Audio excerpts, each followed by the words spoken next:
Berkah itu apa? Berkah itu bukan jumlahnya harta bertambah, bukan. Berkah itu tambahnya kebaikan. Tambah duit tapi nggak nambah kebaikan, nggak berkah. Nambah jabatan bukan tambah baik malah tambah sombong, nggak berkah. Iya, tambah jabatan misalnya kayak Nabi Sulaiman, Nabi Yusuf, makin baik, itu barakah jabatannya. Itu yang dinamakan sebagai barakah.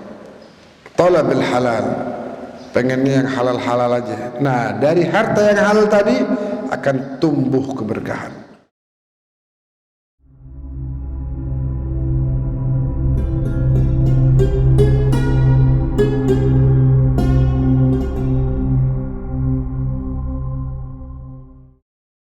Bismillahirrahmanirrahim. Assalamualaikum warahmatullahi wabarakatuh.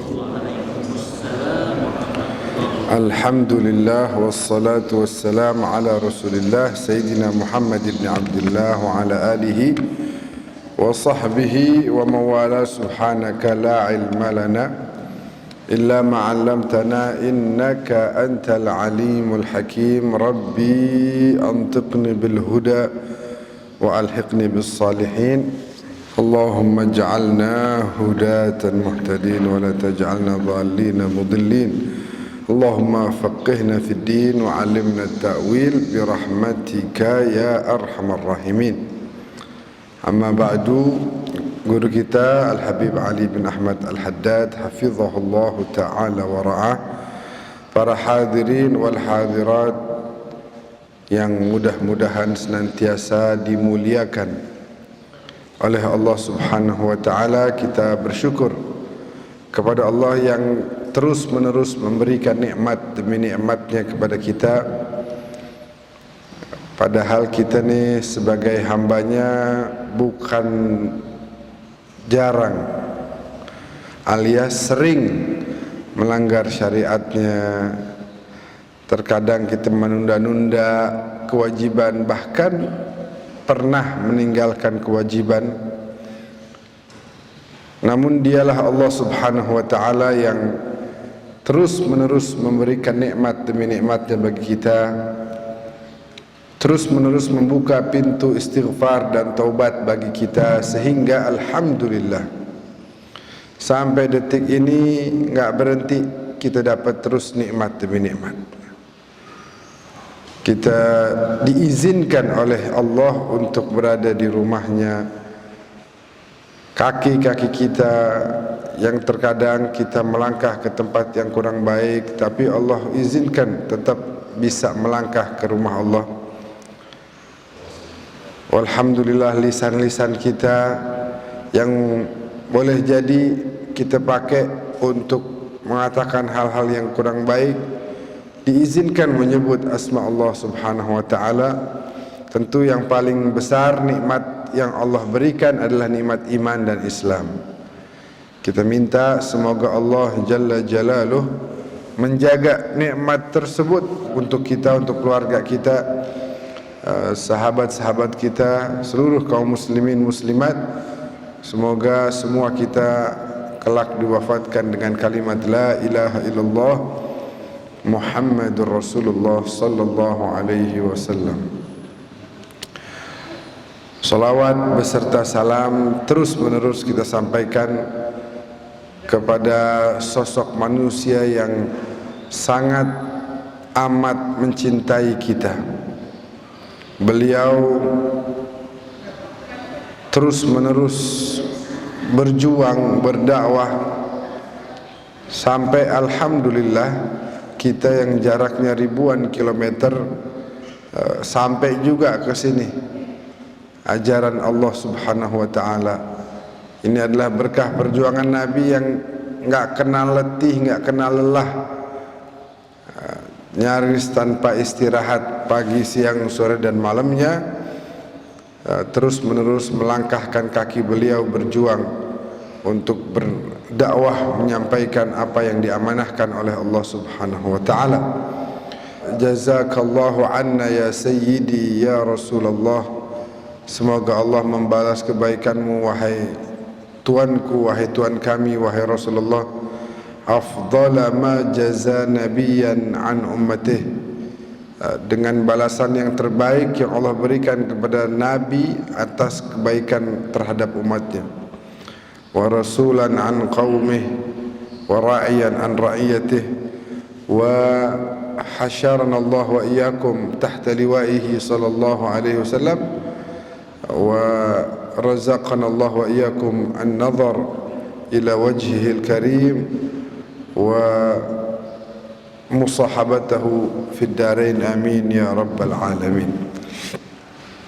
Bapak Ibu yang dimuliakan oleh Allah, alhamdulillah, dari saking cintanya Nabi sama kita, saking sayangnya Nabi sama kita nih,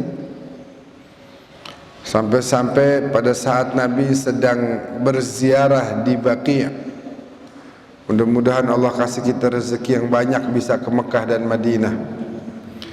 Ada satu kuburan di Madinah namanya Jannatul Baqi'. Di situ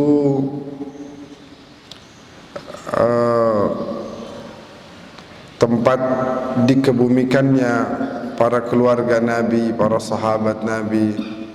Bahkan sampai hari ini pun kaum muslimin, muslimat yang beruntung bisa wafat di sana, dikebumikan juga di Baqi' tersebut. Kali waktu Nabi lagi ziarah di situ bersama para sahabatnya, tiba-tiba Nabi bilang begini, ibu-ibu, lawadittu law anni ra'aitu ikhwati.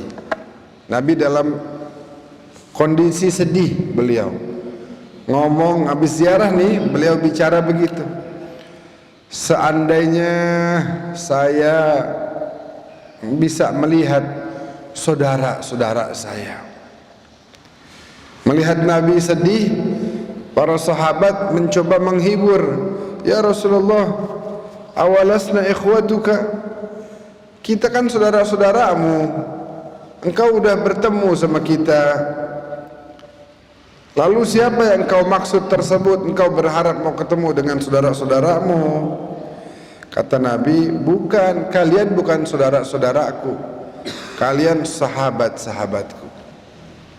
Terus siapa tuh yang kau katakan sebagai saudara-saudara? Beruntung banget tuh mereka, engkau jadikan mereka sebagai saudara-saudaramu. Maka Nabi jawab, humul ladzina ya'tuna min ba'di yu'minuna bi wa lam yarawni. Mereka yang saya anggap saudara-saudara ini adalah yang datang nanti sepeninggal saya. Ketika mereka hidup saya udah nggak ada, mereka nggak pernah ngelihat saya, ketemu saya nggak pernah, tapi mau beriman atas apa yang saya bawa, mau mengimani ajaran Islam yang Allah embankan amanah tersebut kepada saya sampaikan kepada kalian, lalu kalian melanjutkan dakwah kepada mereka semuanya sehingga mereka mau beriman kepada saya. Itulah yang saya sebut sebagai saudara-saudara saya. Ini kita nih, ya Allah, siapa kita? Kita nih manusia modelan yang biasa-biasa aja begini, yang kadang-kadang masih bikin salah. Itu Nabi anggap sebagai apa? Saudara-saudaranya. Kemarin kita umroh sama Pak Haji Suwandi,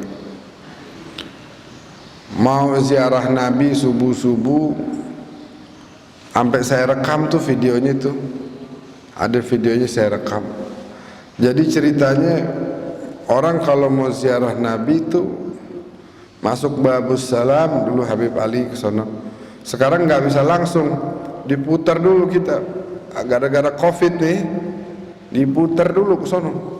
Habis gitu ditutup waktu sholat. Nah, habis rapih sholat dibuka dah, orang pada ziarah.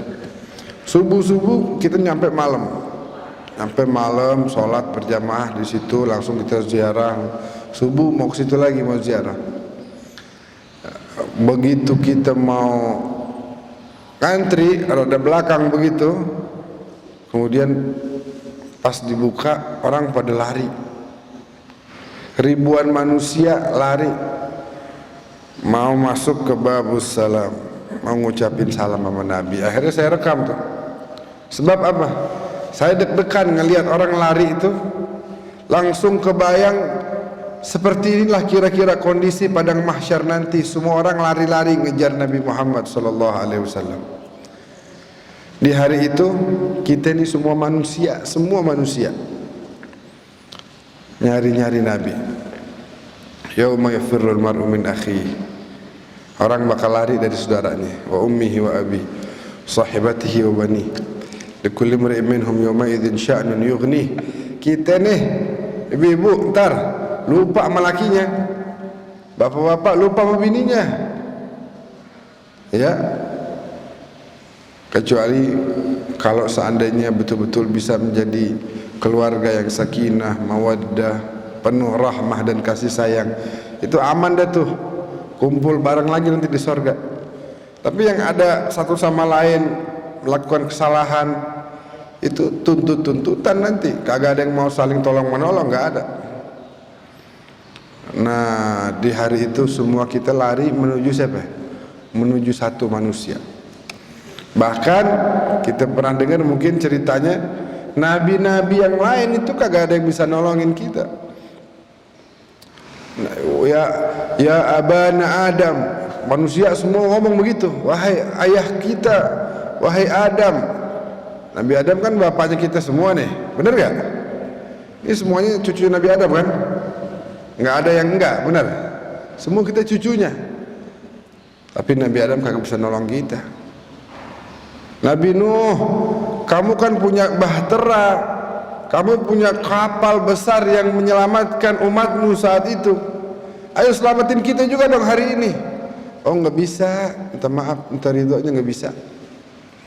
Nabi Ibrahim, kamu Abul Anbiya, bapaknya nabi-nabi, tolongin kita dong. Oh, mohon maaf kagak bisa.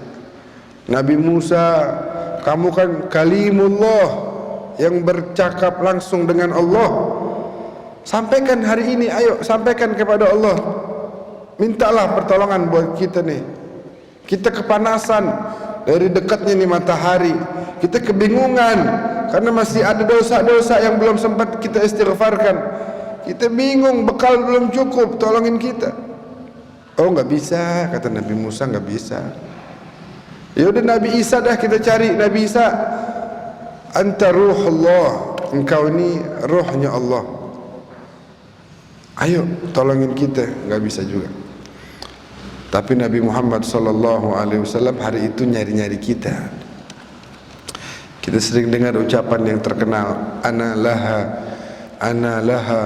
Mana nih yang minta tolong, mana yang butuh pertolongan, mana yang kepanasan, mana yang kehausan, kemari dah, sini kemari, saya tolongin. Nah, maka dari itu, ayo dah kita jadi umatnya yang nurut, insya Allah kita ditolong, dibantu, ya, diperhatiin sama junjungan kita baginda Rasulullah sallallahu alaihi wasallam. Alhamdulillah. Kemarin kita ziarah juga Bu, ada Siti Khadijah. Khadijah ini nama istrinya Nabi yang ngorbanin semuanya buat Islam. Beliau wanita yang paling kaya di zaman itu, tapi habis hartanya demi Islam. Nama Khadijah ini nama yang sering Nabi sebut-sebut. Bahkan setelah wafat Siti Khadijah pun Nabi nggak berhenti nyebut-nyebut nama Siti Khadijah. Sampai bikin salah satu istri beliau, Siti Aisyah, sempat cemburu. Ya Rasulullah, kok dikit-dikit kau sebut Khadijah lagi? Laqad abdalakallahu khairan minha. Allah udah ganti untukmu yang lebih baik dari Khadijah. Kata Nabi, la wallah, tidak. Oh Khadijah lain. Khadijah nggak bisa dibandingin. Dia udah beriman kepada saya di saat seluruh manusia belum beriman. Dia udah ngorbanin segala-galanya, di mana orang bahkan malah bukan lagi mengorbankan hartanya, tapi malah apa istilahnya itu, Bani Hashim itu saat itu di boikot, orang pada boikot kita. Nggak ada yang mau berurusan berniaga, berbisnis, sehingga kita nggak ada pemasukan. Dia udah ngeluarin hartanya buat kita. Begitu. Dan Siti Khadijah itu istri yang luar biasa, ibu-ibu. Siti Khadijah itu yang taatnya nggak ada duanya. Taat sama Rasulullah itu benar-benar apa yang Nabi pengen, apa yang Nabi mau, itu pasti Siti Khadijah jalankan. Bahkan Siti Khadijah saking sayangnya sama Nabi itu nggak pernah angkat kepalanya depan suaminya. Wah, susah dah. Modelan sekarang tinggi-tinggian ngangkat kepala. Wah, emang lu kagak tahu diri lu, dasar lu. Waduh. Bahkan waktu Siti Khadijah udah meninggal, saat Nabi ke Mekah itu kan tinggal di Madinah. Kalau ke Mekah orang berebutan, ya Rasulullah tinggal di rumah saya aja dah, rumah saya cakep. Jangan ya Rasulullah, rumah saya aja, rumah saya dekat Ka'bah. Rasulullah, orang pada nawarin. Nabi bilang, mohon maaf, saya nggak mau tinggal di rumah antum, enggak, saya nggak mau. Habis mau tinggal di mana? Saya pengen dibangunin kemah aja dekat kuburannya Khadijah. Pengen deket-deket sama kekasih saya. Wah, modelan laki begitu masih ada nggak ya? Hah? Waduh. Malah kalau bininya ngomong jangan kawin dulu sebelum kuburan saya kering. Kalau bisa dibawain kipas biar kering cepet tuh dia. Habis itu deh kagak didatengin lagi. Paling bacain doa aja. Kalau Nabi biar kata udah bertahun-tahun ditinggal sama Siti Khadijah, malah bangun kemah dekat kuburannya Khadijah. Mau inget-inget masa dulu serumah sama Khadijah. Wah, luar biasa. Baik, Bapak Ibu yang dimuliakan oleh Allah, sedikit di hari ini saya pengen membahas tentang al-akhlaq al-karimah, akhlak yang baik, akhlak yang mulia. Allah Subhanahu wa taala berfirman, a'udzu billahi minasyaitonir rajim, fabima rahmatin minallah linta lahum walau kunta faddan ghalidhal qalbi lanfaddu min hawlik. Kata Allah di sini, wahai Nabi, dengan rahmat yang Allah senantiasa berikan kepadamu, sehingga engkau terus menerus berbuat baik kepada seluruh umatmu. Kalau seandainya ada sedikit aja sifat keras, kasar dari Rasulullah, hasya wa kalla, dan ini tidak mungkin, lanfaddu min haulik, itu akan menyebabkan orang itu lari, nggak mau dekat-dekat sama Nabi, nggak mau ikut ajaran Nabi. Tapi pada kenyataannya apa? Orang berebut mau dekat sama Nabi karena akhlaknya beliau yang luar biasa, budi pekertinya beliau yang tiada tanding, sehingga dari tingginya akhlak Nabi kan kita diajarkan, takhallaqu bi akhlaqillah, berakhlaklah kalian dengan akhlak Allah. Saking tingginya Allah beberapa kali memberikan sifatnya kepada Nabi. Contohnya, ya, bil mu'minina raufun rahim. Nabi dijuluki Rauf Rahim. Ini dua nama Allah nih. Ya. Kemudian wa innaka la'ala khuluqin azim. Allah memuji akhlak Nabi itu mulia, agung. Ketika yang memuji itu adalah Allah, maka tidak ada yang bisa menandingi lagi. Besar kecilnya sesuatu itu kan relatif, Bu, ya, betul ya Bapak-bapak? Besar kecilnya sesuatu relatif apa enggak? Relatif. Bagi orang yang punya uang miliaran, 1 juta itu sedikit apa banyak? Sedikit. Tapi bagi orang yang mohon maaf fakir miskin, 1 juta dikit apa banyak? Banyak. Jadi banyak dan sedikit itu tergantung siapa yang mengatakan. Kalau yang mengatakan orang yang punya uang miliaran, 1 juta mah sedikit. Dia punya uang 1 juta hilang nggak berasa, duitnya banyak. Cuma bagi orang yang fakir miskin ngelihat 1 juta, waduh, besar sekali, banyak banget.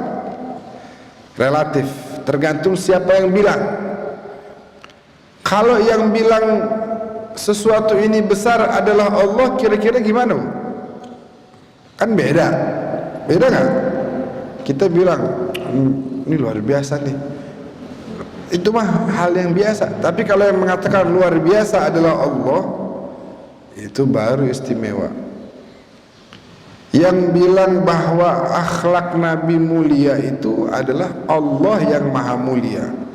Loh, Allah yang maha mulia aja mengatakan akhlak Nabi itu mulia. Allah yang maha agung aja mengatakan akhlaknya Nabi itu agung. Jadi kita bisa menilai sendiri deh sejauh mana akhlak Rasulullah sallallahu alaihi wasallam. Nikmat yang Allah berikan kepada kita nih di dunia nih, seluruh manusia dari zaman Nabi Adam sampai akhir, kata Allah itu nikmat kecil, sedikit. Kenapa? Karena Allah maha kaya. Lu kita padahal nggak mampu menghitung nikmat tersebut. Bayangkan kalau nikmat yang dari zaman Nabi Adam sampai akhir itu Allah bilang sedikit, tapi untuk akhlak Nabi Allah bilang ini besar, ini agung, ini mulia. Ya udah dah, kita nggak bisa bandingin lagi dah, nggak bisa kita bayangin lagi semulia apa junjungan kita baginda Nabi Muhammad sallallahu alaihi wasallam. Falidzalik itu tadi salah satunya. Kita yang bukan siapa-siapa dianggap saudara sama Nabi. Bayangin, baik banget. Masya Allah. Falidzalik Bapak Ibu yang dimuliakan oleh Allah Subhanahu wa taala, itulah akhlak Rasulullah. Mungkin kita udah pernah sampaikan di sini bagaimana baiknya Nabi terhadap orang-orang yang ada di sekitar beliau. Gimana mungkin ibu-ibu, bapak-bapak pas sering dengar bagaimana ada tetangga Nabi yang terus memberikan sampahnya di rumah Nabi, tapi ketika nggak ada sampah Nabi malah bingung kemana tuh sampah. Akhirnya Nabi datang jenguk orang tersebut lagi sakit. Nggak ada orang model Nabi kayak sekarang. Kalau kita digoda begitu, digangguin begitu, terus sakit, kalau nggak kita sumpahin tuh orang, biar cepet mati lu, biar rumah gua kagak bau lagi. Begitu kita, namanya digoda, diganggu. Nabi malah kepikiran, kok kagak datang sampah lagi nih. Masya Allah. Kita pernah dengar pasti cerita yang Nabi menghargai seseorang yang datang, ibu-ibu datang bawain anggur yang asam, dihargain, dimakan sama Nabi sampai habis. Orang itu bahagia. Ternyata kenapa Nabi nggak bagi-bagi sama yang lain? Karena apa? Karena ternyata asam anggurnya. Nabi takut kalau bagi yang lain nanti ngomong, ah asam nih anggurnya, kesian tuh ibu yang udah bawain anggur. Tuh akhlaknya Nabi. Kita pernah dengar juga cerita yang Nabi menghargai orang yang mohon maaf buang angin depan Rasulullah, buang angin depan Nabi. Loh, kurang ajar banget itu. Lagi makan daging onta. Pernah nggak makan daging onta? Nggak pernah ya. Saya juga belum pernah. Makan daging onta bareng-bareng lagi pada makan. Ini satu orang buang angin, Bu. Bapak-bapak sekalian, ini orang buang angin. Cuma dia pura-pura wajahnya biasa aja gitu, karena emang kagak ada suaranya, jadi nggak ketahuan siapa yang buang angin. Suaranya nggak ada, tapi aromanya luar biasa. Wah, sehingga orang pada ngomong, ini siapa nih yang buang angin nih? Waduh, nggak tahu diri, ada Nabi pakai buang angin. Itu orang mungkin yang buang angin pura-pura nanya juga, iya siapa ya yang buang angin? Wah, biar nggak ketahuan, ditutup-tutupin. Siapa ya? Waduh, nggak tahu diri itu. Nabi mah tahu, Siapa yang buang angin Nabi tahu. Akhirnya tuh orang-orang pada kumpul ngomong begini, tenang aja, bentar lagi kita juga tahu ini siapa yang buang angin. Gimana caranya? Tungguin nih, kan bentar lagi azan nih. Siapa yang dia wudhu lagi berarti dia tadi kentut. Wah, rupanya nih yang buang angin kedengeran. Wah, bentar lagi gue mau wudhu sendirian doang, ketahuan ini. Rupanya Rasulullah lihat akhlaknya Nabi. Kalau kita mungkin, kalau kita tahu ada yang kentut kan kita tunjuk-tunjuk. Bau lo, makan apaan lo? Makan haram lo ya? Wah, makan haram. Tapi lihat Nabi SAW ngelihat ini orang udah mulai pucat, udah mau azan nih, bentar lagi saya wudhu nih. Gimana nih ya? Nabi lihat ini orang udah mulai pucat. Yang lain lagi pada nungguin dekat kamar mandi. Siapa nih yang wudhu nih? Siapa nih? Tiba-tiba Nabi kasih pengumuman. Lihat nih akhlaknya Nabi. Apa Nabi bilang? Ayo semua yang tadi ikut makan daging onta, wudhu dulu sebelum sholat. Wah, girang banget ya. Wah, wudhu bareng-bareng kita semuanya. Kagak jadi ketahuan. Yang lain yang nungguin malah kesel. Wah, kita semua disuruh wudhu lagi. Kagak ketahuan tuh orang yang kentut. Sampai gini hari gak ada yang tahu siapa yang buang angin saat itu. Ditutup aib yang Nabi. Ya sattarul uyub, sering kita doa, wahai Allah yang maha penutup aib. Kita nih yang pengen aib kita ditutup sama Allah, kita jangan buka-buka aib orang. Lah kita punya aib aja ditutup sama Allah, kenapa kita pakai buka-buka aib orang? Padahal kalau Allah mau buka aib kita, bisa apa enggak?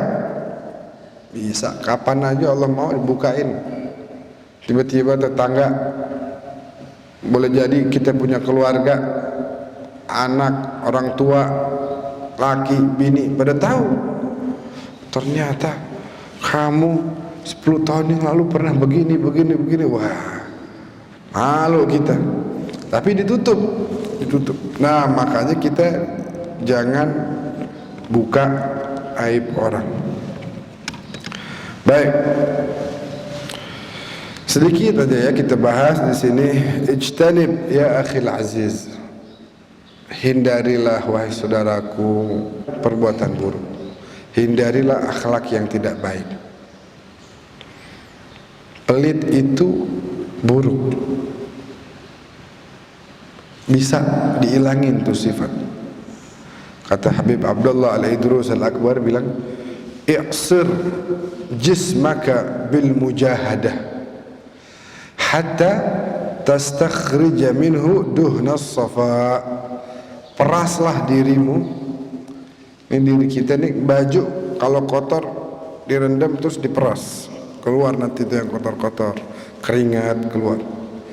Peraslah dirimu dengan mujahadah, dengan senantiasa bersungguh-sungguh, hatta nanti kalau kamu udah bisa begitu, tastakhrija minhu duhnas safa, nanti keluar dari dirimu kemurnian, kebersihan hati. Cahaya yang Allah titipkan di sini nih, itu keluar kalau kita peras diri kita dengan mengeluarkan keburukan yang ada. Sebab cahaya yang Allah titipkan itu udah terlanjur ketutup sama dosa sama maksiat. Peras tuh biar keluar tuh dosa sama maksiat, nanti tumbuh duhnas safa. Sehingga tadi sifat-sifat buruk yang ada itu kalau kita peras terus, keluarin terus. Misalnya ada orang pelit contohnya, paksa kasih orang, berbagi, keluarin duit, paksa. Itu dalam rangka melawan hawa nafsu kita. Lama-lama terus sifat pelit hilang dari kita. Al-hasud la yasud, orang yang hasud misalnya, Pak RT baru beli motor, kalau orang hasud langsung dah pikirannya kemana-mana. Duit dari mana dia tuh? Kerja juga gitu-gitu doang. Jangan-jangan dia, wah udah keluar tuh jangan-jangan. Tapi kalau orang yang hatinya bersih, ngelihat teman kita, ngelihat sahabat kita, saudara kita, tetangga kita dapat nikmat, senang. Alhamdulillah, ya Allah, dia dapat nikmat tuh. Ya Allah, saya minta juga. Boleh. Itu namanya ghibtah ya, kurang lebih seperti itu. Menginginkan apa yang Allah berikan kepada hambanya tanpa mengharap nikmat tersebut hilang dari dia. Jadi ada namanya hasud. Kalau hasud itu misalnya orang dapat rumah bagus, dia nggak cukup. Kalau dia dapat rumah bagus juga nggak cukup, dia pengen orang tersebut nggak dapat. Jadi dia melawan ketetapan Allah. Allah pengen ngasih rezeki buat hambanya, dia nggak senang. Jangan ya Allah, itu kasih saya aja, dia mah nggak usah. Itu al-hasud. Nah itu diantara akhlak yang buruk. Orang yang punya akhlak tersebut nggak bakal senang hidupnya. Apalagi misalnya senang mengambil hak orang lain, merampas harta orang lain, mencuri dan lain sebagainya. Orang-orang yang begitu disebut orang-orang yang sifatnya buruk. Nah, sifat yang buruk itu akan menjauhkan kita dari, bukan hanya dari Allah, tapi makhluk pun akan menjauh dari kita. Jadi Allah dan manusia akan menjauhi orang-orang yang memiliki sifat buruk, karena bawaannya takut kena sifat buruk tersebut. Orang suka ngata-ngatain, ada orang suka caci maki. Kita mau dekat-dekat tapi jauh dari dia. Ya, kalau dekat kena cacian, kena makian. Jadi orang yang akhlaknya kurang baik itu orang yang mengazab dirinya sendiri. Akhlak yang kurang baik itu bisa merusak iman, sebagaimana cuka merusak madu. Jadi madu itu seperti kebaikan. Nah, akhlak yang buruk itu seperti cuka diibaratkan, yang mana kalau madu kena cuka rusak madunya. Nah, Rasulullah SAW beliau bersabda, di dalam timbangan seorang manusia nanti di padang mahsyar, yang paling memberatkan amal baiknya adalah husnul khuluq, akhlak yang baik. Semua nabi, nggak ada nabi yang akhlaknya tidak baik, karena akhlak yang baik itu akan menarik orang untuk mau dekat, mau beriman, mau mengiyakan ajarannya. Nah, kita kalau pengen begitu harus punya akhlak yang baik. Jangan jauh-jauh dah, jangan jauh-jauh sama anak-anak kita misalnya. Sama anak-anak kita ajarin yang baik. Jangan sumpahin dia dengan sumpah serapah. Ada tuh modelan begitu orang tua. Dasar lo anak gak tahu diri lo, kurang ngajar lo. Emang lo sampai dikatain anak setan lo, wah anak setan. Orang tuanya berarti setan. Lah dia anaknya setan. Iya kan? Justru orang tuanya nggak sadar dia lagi menghinakan dirinya sendiri.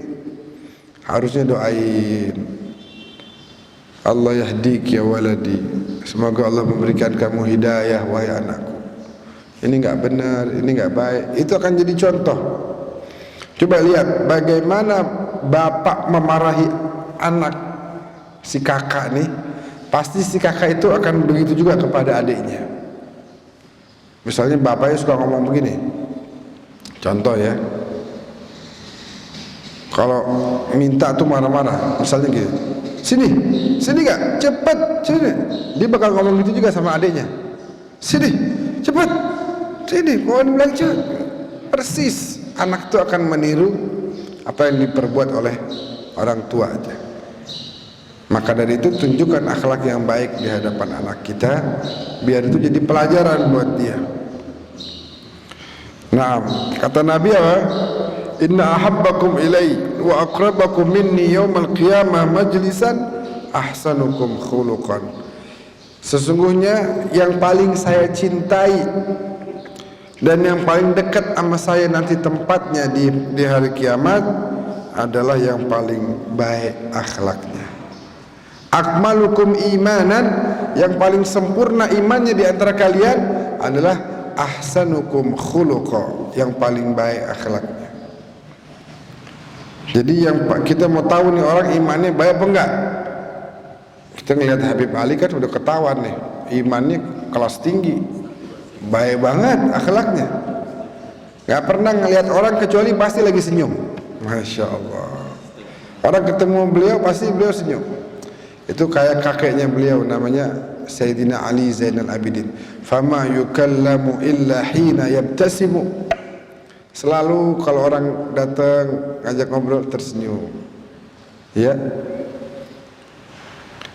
Sehingga wah kalau bicara ini luar biasa sosok seperti Ali, Sayyidina Ali Zainal Abidin dan sebagainya.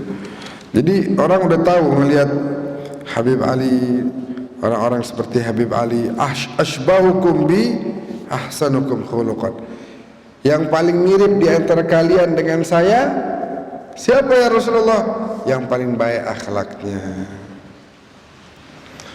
Nabi itu enggak ada la'an wala syattam, ya, wala, enggak pernah mulutnya itu mencaci, melaknat, menghina. Nah, akhlak yang baik kelihatan dari mana? Orang mau tahu nih akhlaknya baik nih.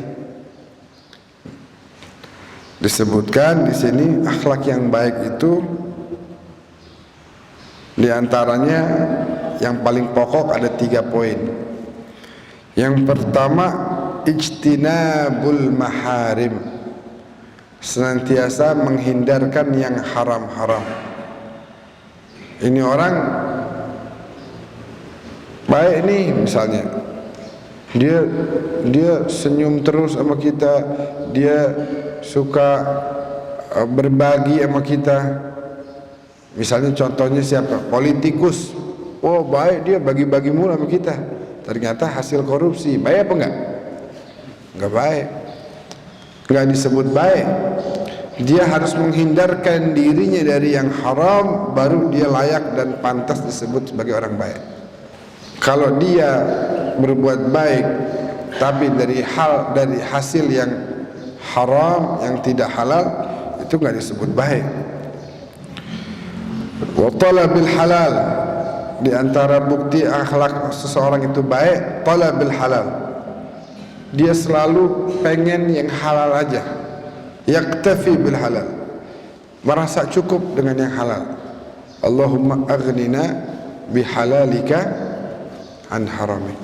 Ya Allah, cukupin saya sama yang halal-halal aja, sehingga saya nggak mau cari yang haram. Ada orang kan merasa kurang dengan yang halal, sehingga cari-cari yang haram. Hidupnya nggak berkah ya modelan begitu.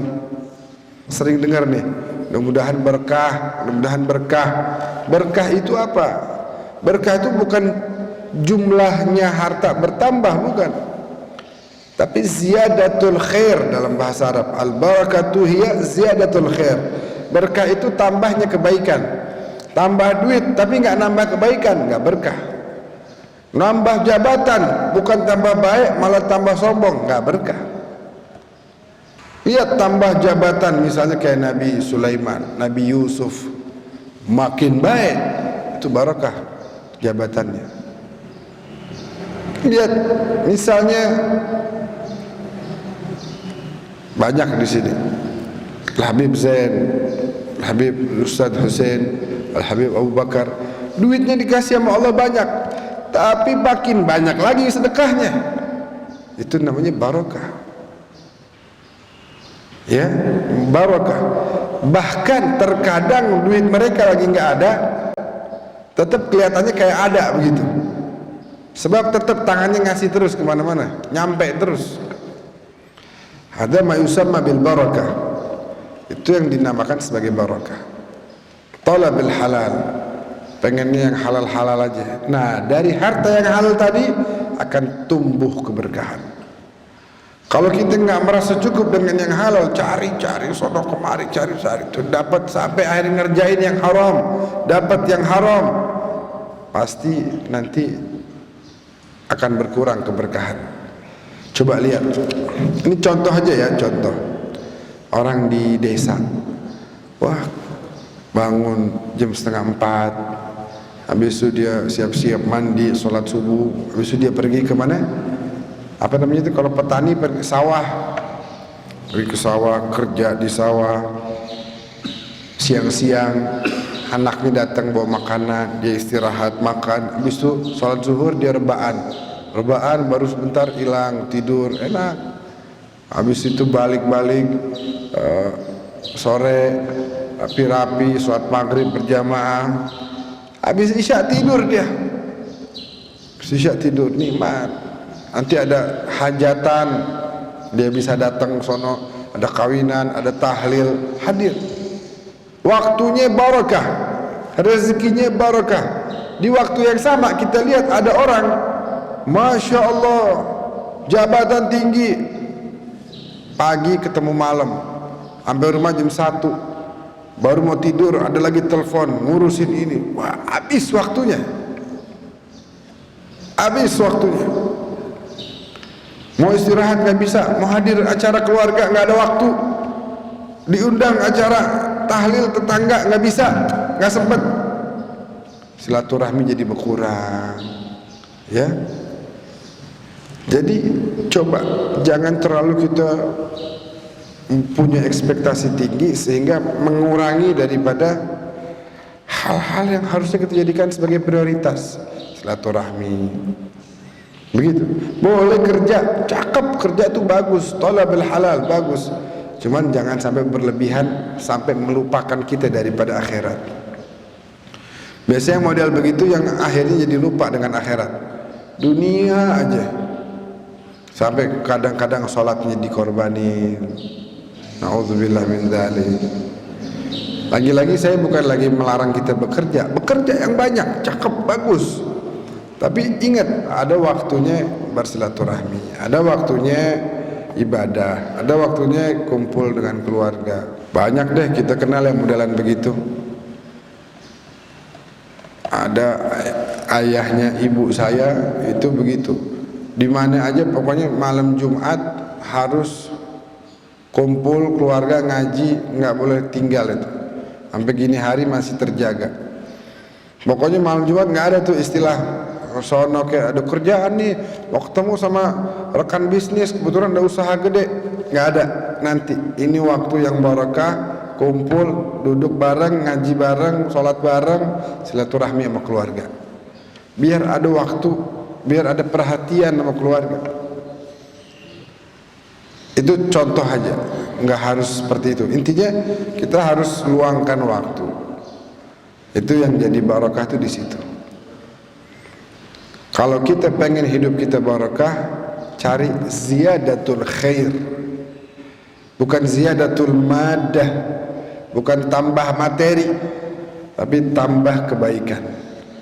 Orang mungkin kan kalau nggak salah pernah kita ceritain berapa tahun yang lalu di sini, ada raja yang punya segala-galanya, tapi nggak pernah merasakan tenang dan senang dalam hidupnya. Kenapa? Selalu mencari apa-apa yang dia belum punya. Ini nggak ada habisnya. Orang kalau modelan begitu nggak ada habisnya. Dunia ini nggak ada ujungnya, nggak ada. Ada aja yang kurang. Orang lagi jalan kaki mau pergi ke toko, ngelihat temannya naik sepeda, minta, ya Allah enak banget tuh naik sepeda, capek saya jalan kaki. Dikasih sama Allah sepeda, besok ngelihat temennya naik motor, ya Allah capek nih, pegel kaki, mau pakai motor. Oh iya, kata Allah, nih rezeki buat beli motor. Baru dipakai bentaran, temannya naik mobil, enak, lagi hujan, kagak kehujanan, lagi terik matahari, gak kepanasan. Ya Allah, pengen punya mobil. Ngeliat temennya naik mobil, pengen punya mobil, dikasih. Akhirnya kena macet, pengen punya pesawat, nggak ada habisnya. Kenapa waktu dia jalan itu, kenapa dia nggak melihat tuh sebelahnya ada orang yang duduk kakinya, mohon maaf, nggak sehat, nggak bisa jalan, nggak bisa dipakai jalan, nggak bisa main bola, nggak bisa olahraga. Kenapa dia nggak lihat ke situ sehingga dia mensyukuri apa yang Allah kasih daripada dia minta terus nggak ada habisnya.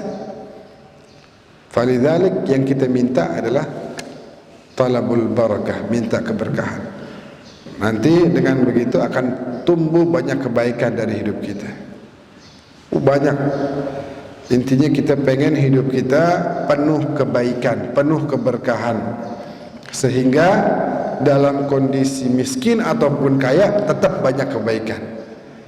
Dalam kondisi kita lagi senang ataupun sulit tetap banyak kebaikan dari kita. Dalam kondisi kita tinggal di kota atau di perdesaan tetap banyak kebaikan dari hidup kita. Makanya kita minta keberkahan. Ada orang minta banyak, kata Rasulullah, kamu nggak bisa. Ya Rasulullah pengen kaya, jangan. Ya Rasulullah pengen kaya, Nabi doain kaya, habis kaya dia lupa sama sholat, dia lupa lagi sama ibadah, dia lupa lagi sama keluarga, fokus ngurusin bisnisnya. Alhaakumut takatsur. Kamu dibikin lalai sama at-takatsur, itu memperbanyak. Kamu dibikin lalai dengan memperbanyak harta. Sampai kapan? Sampai kapan kelalaian ini berlanjut? Hatta zurtumul maqabir.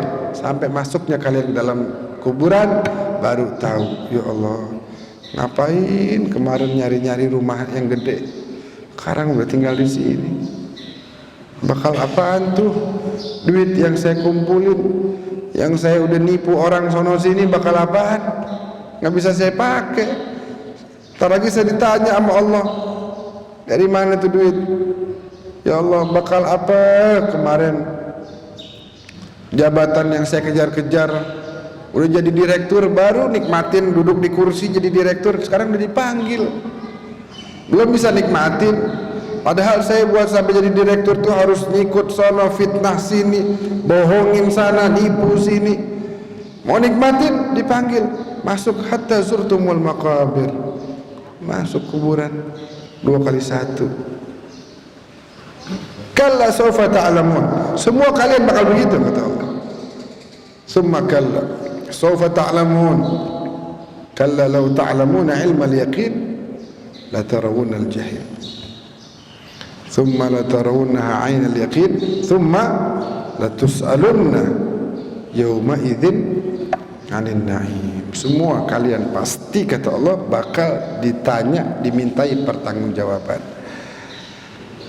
Razaqanallah wa iyyakum al-barakah. Semoga Allah kasih kita keberkahan, Allah kasih kita kebaikan, Allah kasih kita akhlak yang baik, Allah kasih kita rezeki yang halal, Allah kasih kita insyaallah tabaraka wa ta'ala menjauhkannya apa-apa yang diharamkan oleh Allah Subhanahu wa ta'ala, dan bisa berbuat baik kepada keluarga kita.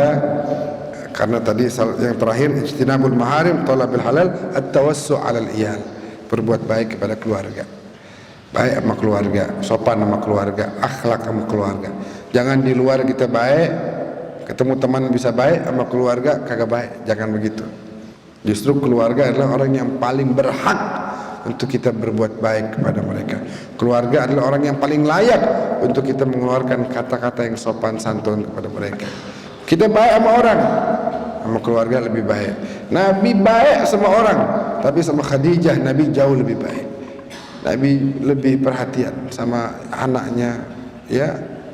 Khairukum khairukum li ahlih wa ana khairukum li ahli. Yang paling baik adalah yang paling baik terhadap keluarganya, dan ketahuilah sayalah contoh terbaik kata Nabi untuk berbuat baik kepada keluarga saya. Insyaallah kita jadi orang-orang baik sama laki kita, ya Bu ya. Bapak-bapak baik sama bini-bininya, sama anak-anak kita semuanya, sama orang tua, sama mertua. Kita kudu baik, kudu tunjukkan hal-hal yang baik. Insyaallah kita juga mendapatkan banyak kebaikan. Amin ya rabbal alamin. Terima kasih. Baik, Kita baca ya Rabbana i'tarafna. Ya Rabbana i'tarafna bi annana iqtarafna wa annana asrafna ala ladha ashrafna fatub alayna tawbah taghsil likulli hawbah واستر لنا العورات وآمن الروعات واغفر لوالدينا ربي ومولودينا والأهل والإخوان وسائر وكل ذي محبة أو جيرة أو صحبة والمسلمين أجمع آمين يا ربي أسمع فضلا وجودا من نال باكتساب بالمصطفى الرسول نحظى بكل سول صلى وسلم ربي عليه عدل وآله وصحبه عدد صحبه والحمد للإله في البدء والتناهي والحمد لله رب العالمين. السلام عليكم ورحمة الله وبركاته.